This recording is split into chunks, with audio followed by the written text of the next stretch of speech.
ইরানে ৩টি পারমাণবিক স্থাপনায় যেভাবে হামলা চালালো যুক্তরাষ্ট্র। মার্কিন প্রেসিডেন্ট ডোনাল্ড ট্রাম্পের ২ সপ্তাহের সময়সীমার অনেক আগেই ইরানে হামলা চালালো যুক্তরাষ্ট্র। রোববার ২২ জুন ইরানের ৩টি পারমাণবিক স্থাপনা ফোর্দে, নাতাঞ্জ এবং ইস্পাহানে হামলার কথা জানান ট্রাম্প, যা একটি অসাধারণ সামরিক সাফল্য বলে উল্লেখ করেন তিনি। ট্রাম্প ট্রুথ সোশ্যালে একটি পোস্টে জানান, ফোর্দোতে একটি পূর্ণ প্যালব নিক্ষেপ করা হয়েছে এবং সব বিমান নিরাপদে ফিরে এসেছে। ট্রাম্পের বরাত দিয়ে ফক্স নিউজ জানিয়েছে, ফোর্দোতে ৬টি বাংকার বিধ্বংসী বোমা ফেলা হয়েছে।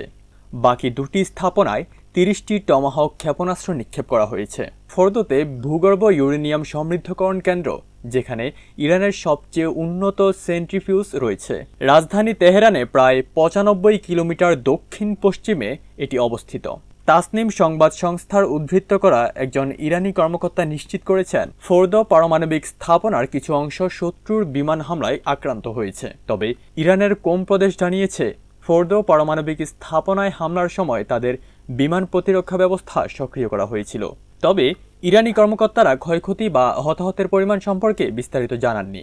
ইরানের রাষ্ট্রীয় সম্প্রচার কর্পোরেশনের একজন কর্মকর্তার বরাত দিয়ে ইরনা জানিয়েছেন যে, মার্কিন যুক্তরাষ্ট্রের লক্ষ্যবস্তু করা পারমাণবিক স্থাপনায় কোনো তেজস্ক্রিয় পদার্থ নেই।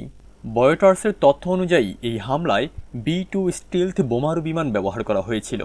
এই বোমারু বিমানগুলোতে GBI-57 ম্যাসিভ অর্ডিন্যান্স পেনিট্রেটর ব্যবহার করা হয়েছিল, যা ৩০,০০০ পাউন্ড ওজনের একটি বাংকার ব্লাস্টার বোমা, যা ভারী সুরক্ষিত ভূগর্ভস্থ লক্ষ্যবস্তু ধ্বংস করার জন্য তৈরি। এই ধরনের বোমা মার্কিন অস্ত্রাগারের জন্য এক অনন্য উপকরণ এবং এটি একমাত্র অস্ত্র যা ইরানের সবচেয়ে সুরক্ষিত পারমাণবিক স্থাপনাগুলোকে কার্যকরভাবে লক্ষ্যবস্তু করতে সক্ষম বলে মনে করা হয়।